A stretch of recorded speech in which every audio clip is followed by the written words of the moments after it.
In this video, you will learn about limit order. How do you use limit order and when you should use limit order?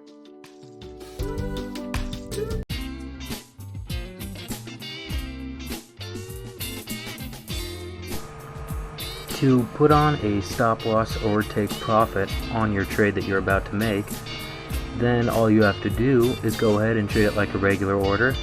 Go ahead and hit new order and pick whichever currency pair you want, along with of course the volume that you would like to trade it at, and then put the stop loss. Since we are going to buy it, we're going to put the stop loss below the market, and then the take profit will of course be above the market.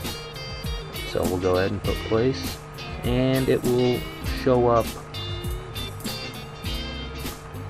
at the market. And of course down here in the terminal it shows your stop loss and your take profit.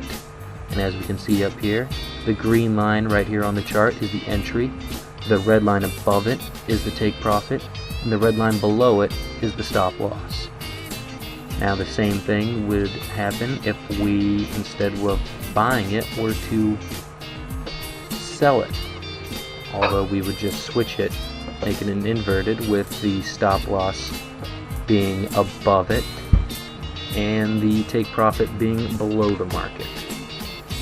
Other than that, that is how you add a stop loss or take profit to a trade.